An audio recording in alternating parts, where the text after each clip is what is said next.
वैसे ये मैं एक जनरल बात आप लोगों को बता रहा हूँ कि इस फील्ड में मैंने एक चीज देखी है कि कुछ लोगों को ना देवी देवताओं से कोई मतलब नहीं होता। ठीक है।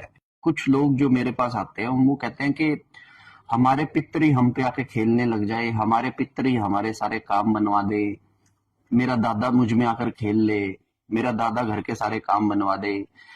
ठीक है ना।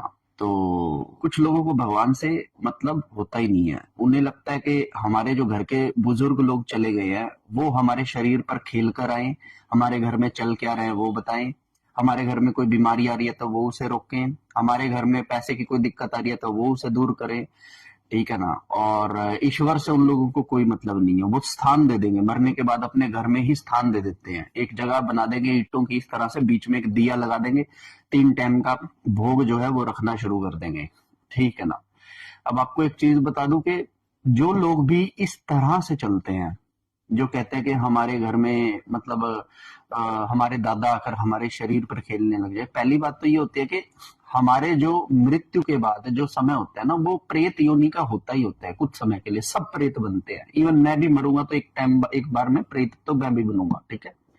फिर उसके बाद जो मेरी यात्रा होगी वो यात्रा मेरी होती है पितृलोक तक की। ठीक है। और जब पितृलोक तक की मेरी यात्रा में मैं पितरों तक पहुंच जाता हूँ, पितृलोक तक, तब मैं पितृ देवता कहलाने के लायक बनता हूँ। उससे पहले मैं प्रेत स्वरूप ही रहूंगा। ठीक है।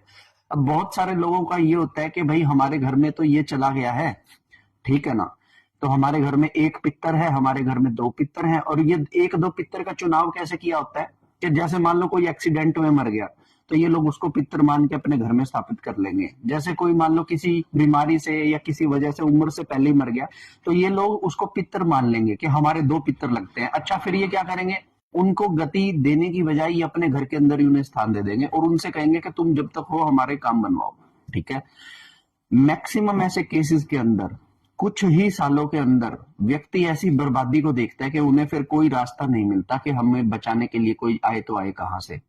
ऐसे में व्यक्ति का जो ईश्वर के साथ जो संबंध है वो संबंध भी कहीं ना कहीं उसका साथ नहीं दे पाता, क्योंकि उसने एक प्रेत को अपने घर में इस तरह से स्थान दे दी। ठीक है ना। और जिन लोगों के भी घर में ये वाली जो रिचुअल चलती है कि मरने के बाद मेरा दादा मेरे पे आए और हमारे घर के सारे काम बनवाए, तो ये कभी भी आपके सक्सेस नहीं हो पाएगा। ना कभी किसी का हुआ, ना ही कभी किसी का आने वाले समय में होगा। हर हर महादेव।